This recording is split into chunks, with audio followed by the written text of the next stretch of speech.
Cuba es un país muy hábil, el gobierno cubano es muy hábil en utilizar los servicios de inteligencia para crear una especie de red de control sobre el gobierno, no sobre la sociedad, sino sobre el gobierno de Venezuela. ¿Cómo lo hacen?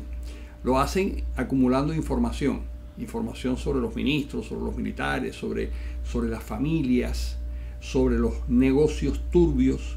Entonces, cada vez que tienen en la mano un expediente de alguien importante que ha hecho un negocio turbio, que se ha enriquecido, que ha cometido un adulterio o que, qué sé yo, cualquier cosa que viole de alguna manera las normas, a esa persona le hacen saber que la inteligencia cubana tiene el control de esa información y esa es una persona neutralizada.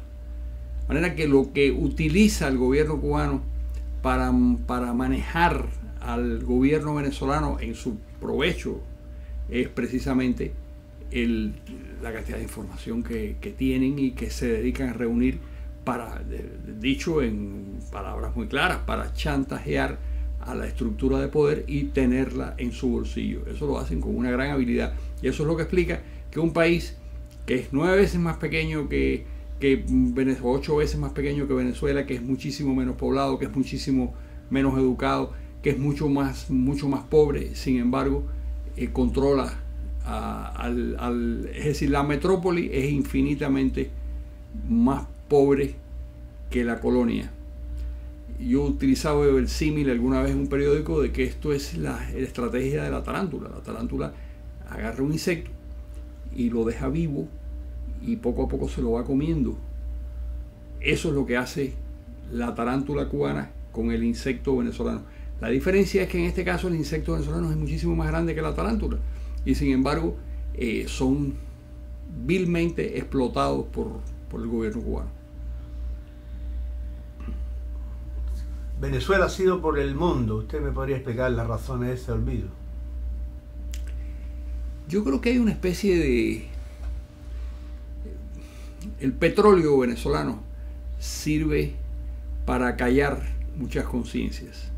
Y por otra parte está la capacidad de desinformación que tiene el aparato propagandístico del gobierno cubano, que es un aparato muy bien aceitado, que tiene muchas maneras de repercutir el mismo mensaje 1000 veces y eso lo están utilizando a favor del gobierno venezolano. Entonces, ¿qué ocurre?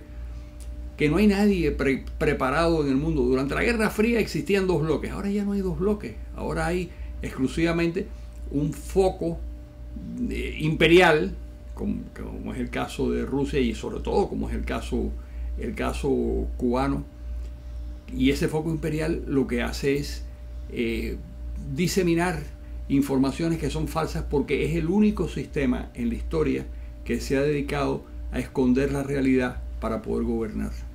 ¿Podrían llamarse Putin y Castro los nuevos colonizadores del siglo XXI? Yo creo que sí, que de alguna manera los dos tienen esa vocación imperial. En el caso de Putin es más la extensión del territorio, que ya tiene la 6ª parte del planeta y es el país más grande del mundo, casi 18 millones de kilómetros cuadrados. En el caso de Cuba es el saqueo de los piratas, es decir, todo el que pasa por Cuba le roban hasta el modo de caminar, ¿no? Entonces, pues, eso es lo que hace Raúl Castro.